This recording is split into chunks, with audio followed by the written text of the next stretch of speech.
Welcome to my channel, where we discuss everything and all things politics, especially about the 2023 presidential election in Nigeria. More than 48 hours has passed since Lamidi Apapa, who claimed to be the factional chairman of the Labour Party, gave ultimatum to the lawyers of the Labour Party and the lawyers of Peterobi, the presidential candidate of the Labour Party in the February 25, 2023 presidential election, to come and see him or to come and meet him so that he can understand how far they have gone in their prosecution or in their quest to get justice for the party and for Mr. Peterobi. Meanwhile, within this period, Lamidi Apapa has gone to the petition tribunal to withdraw the Labour Party case, Labour Party petition, governorship petition in Rivers State. So what is he going to do next? Is he going to withdraw the petition of their presidential candidate? Or is he going to do what? What is he going to do? All eyes are on him to tell Nigerians what he's going to do next. Already, people like Bayo Nanoga, they were celebrating, Bayo Nanoga, the spokesperson of APC Presidential Campaign Council, the man who infamously told the Igbos in Lagos that this last election will be the last time they should interfere in the politics of Lagos State, the man who was reported a petition against him submitted to the International Court of Justice in The Hague. A man who, despite his ethnic laws against the Igbos in Lagos, as well as Bola Ahmed Tinubu obviously rewarded him by appointing him into the transition council of his transition committee. He was celebrating in his Twitter handle the Lamidi Apapa threat of withdrawal of the case against Aswadi Bola Ahmed Tinubu. And I found it curious why they should be all so excited about someone that many considered an impostor withdrawing Peterobi's petition, and they think it will work. So more than 48 hours has passed. Then some of us we have been watching to see what he will do. So luckily for us,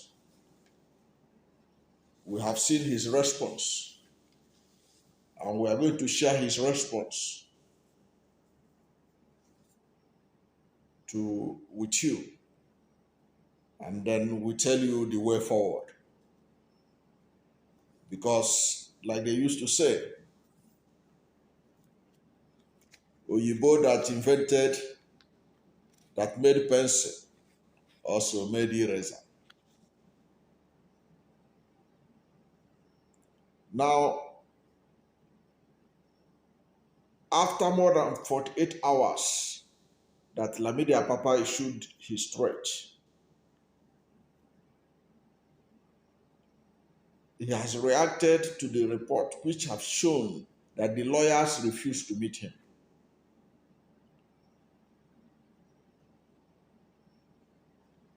He said that the lawyers has refused to meet him. Appearing on television,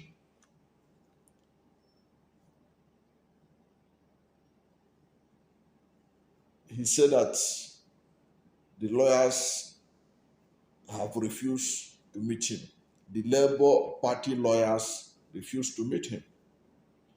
And we are going to look at what he said, the implication of what he said after they failed to come and meet him. And then we now look at the way forward for Labour Party, especially for peterobi petition, which is the main issue at stake in this leadership tussle in the Labour Party.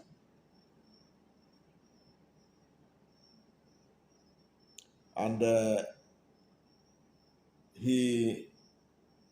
when he appeared on TV, Lamidi Apapa tried to claim that he never said that he would replace the lawyers. That's what he tried to claim. But you cannot claim that you don't want to replace the lawyers when you have already gone to the governorship petition tribunal of Rivers State that are sitting in Abuja and withdrawn the case. So if you can withdraw the case of Rivers through the lawyers, because the governorship candidate of Rivers State said that Lamidi Apapa has told his lawyer to go.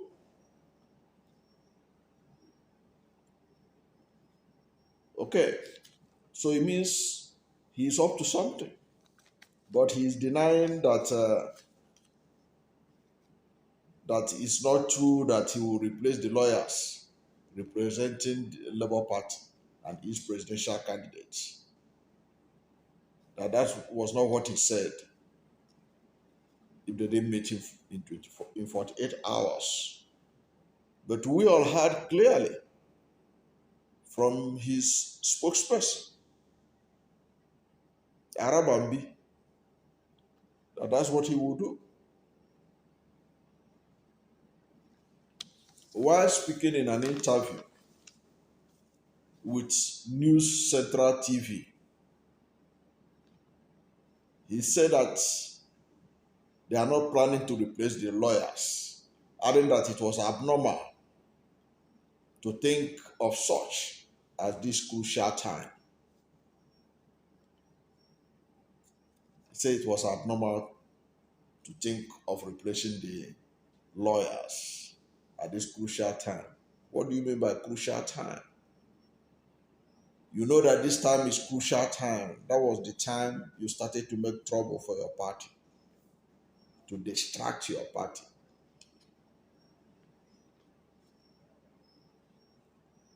And before I go further on this, if you are new to my channel, you have not yet subscribed to my channel, please subscribe to my channel. Hit the subscription button, hit the notification bell. When you subscribe to my channel and hit the notification bell, anytime I have a new video, you'll be among the first to know. God bless you. Now, speaking further, he revealed that the lawyer representing Obi and the party have refused to see him, adding that elders of the party are currently trying to sort out the issue. That's what he claimed, that the elders of the party are trying to sort out the issue.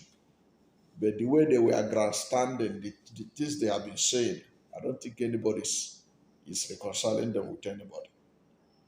I don't believe that his story, that elders were trying to reconcile. They have gone too far with the APC for anybody to believe that they can reconcile with them. Apapa said that he won't do anything if the lawyers insist on not seeing him. He said he won't do anything if they didn't see, if the lawyers refuse to see him. Making it clear, he said that making it clear that Nigerians won't blame him for their failure to respond. You know, this is the subtle threat he's making. The subtle threat that Nigerians will not blame him. What he will do next. What he will do next. What he's saying here was that what he will do next, that Nigerians will not blame him. After all, he has invited them to come, they refuse to come. And then he spoke again. He said, this is not a personal issue. I demanded to know how far they have gone at the tribunal. Instead of worrying myself, I told them to come and tell me how far they have gone. But if they refuse to tell me how far they have gone, but if they refuse to tell me, I won't kill myself. Nobody will also blame me. Nobody will also blame me for asking and their failure to respond. So this is where that's this subtle threats he is giving to Labour Party members, Labour Party supporters, peterobi supporters, and what have you. So he was invariably saying that since they have dared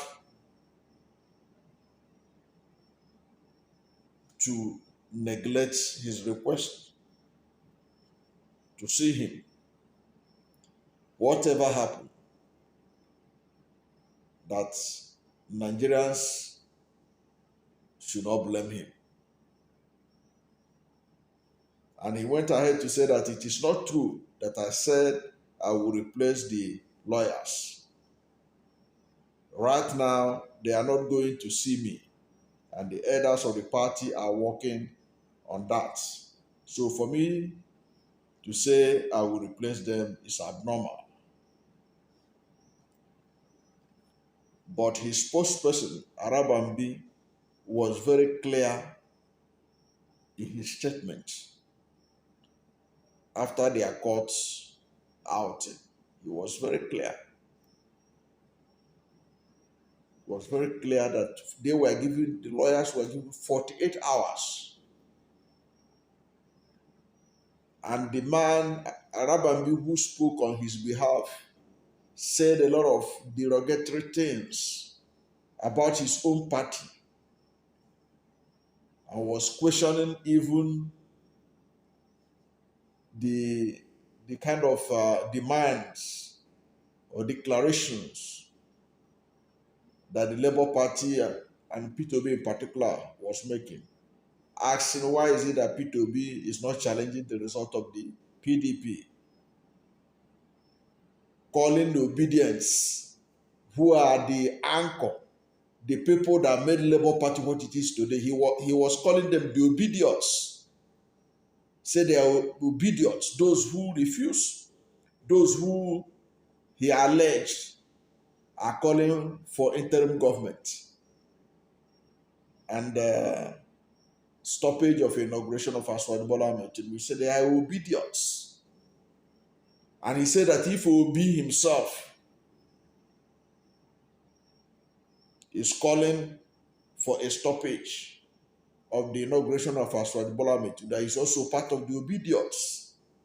He was very clear what he wanted to do, message he wanted to pass that day. And he was clear when he said that 48 hours have been given to the lawyers of peterobi to report. And for the spokesperson of Arabambi to be drumming support for APC, saying that nothing should stop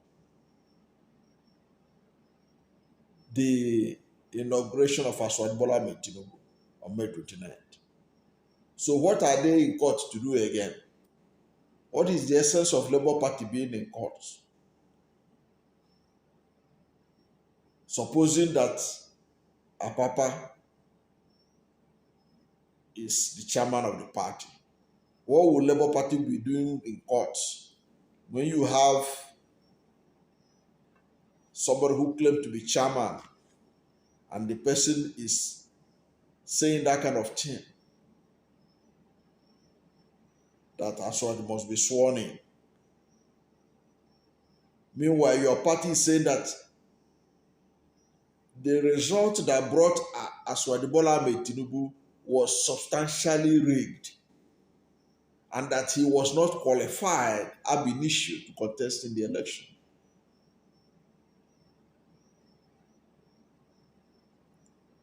There were solid ground that your party is using to question the election of Bola Ahmed Tinubu. Yet that same person is the person you are drumming support, that whoever is against his inauguration is an obedient. And then you come on television to come and claim that you don't want to withdraw the case. And meanwhile, you have given a subtle threat that nobody should blame you. What happened next? It means you are not for the interest of your party. Of course, many Nigerians are asking, rightly too, where was this Apapa and this Arabambi during the months, the weeks of campaign for the Labour Party to produce the president in 2023? They were nowhere to be found. Now they have emerged out of nowhere. And their mission is basically to withdraw the case. But will they succeed? And even if they succeed in withdrawing the case, is that the end of the matter?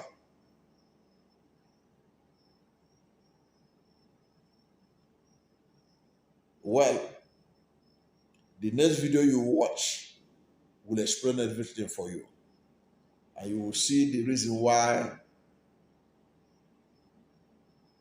the lawyers refuse to see him.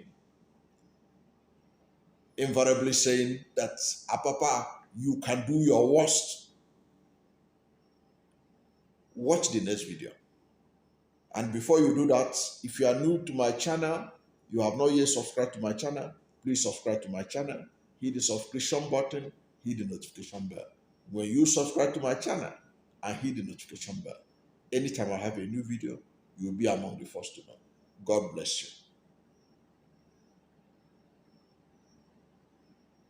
you. Issues going on. You see, there's a very thin line between delving into a matter before a court and a political question.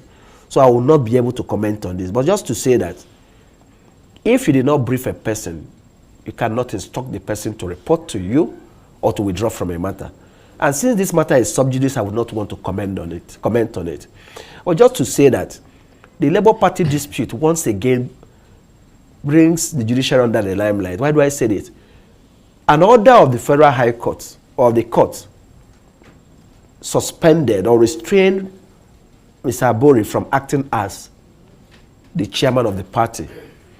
and recognized the gentleman you called Lamidi Apapa, I think, as the acting national chairman. And a matter that is pending before the court, which is yet to be determined, is also assuming some political dimensions, which has some bearings on the pendency of the matter. So there are people who may look at some of these cases and say, oh, these cases have some political connotation with the intention of having an effect on the pending petition before the court, which is why in determining such cases, the judiciary must take such decisions and act quickly so as to resolve the dispute one way or the other to determine who is in charge of the matter, instead of delving into granting injunction. I'm trying not to discuss this matter, mind you. Now, to abridge time and hear the substance of the matter. Now, so much time has been spent on injunction, on jurisdiction, and as to who should be the leader of the party. So, if the court had determined the substance of the matter and determined who is the leader of the party, so that whoever was not satisfied with it would appeal. So, it's another litmus test for the judiciary. To what extent do people put judiciary in a difficult position as to be seen to be walking the line between adjudicating a dispute between parties and becoming a willing tool in hands of politicians in using orders obtained from court to achieve political objectives? But again, I think... Or the candidates themselves. As a senior advocate of Nigeria, you're not new to situations like this. That's why this question is posed to you. So there's one beautiful thing about election petition matters.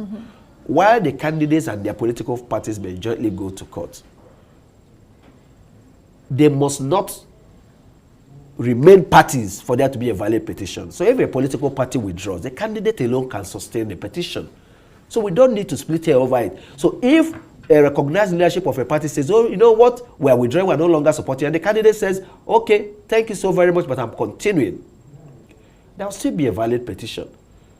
So it may only create some storm in a teacup, but it does not. That's why I said, so if a person says, look, you didn't brief me, the candidate did, and even though we're instructed to represent both of you, if you no longer want us, you can get your own lawyer, but I remain for the candidate, and I will not, I mean, it's a bit tricky when you're representing two parties.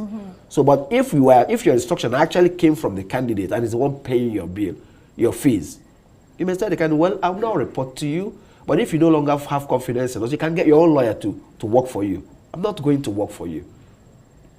But I think we should focus on resolving these issues in a manner that leaves people satisfied that whichever way these matters are determined, to go away believing that judiciary has discharged itself creditably very well, and not mired in controversy as to play one role that people may see as geared towards undermining actions pending in other places. That's just my take about it.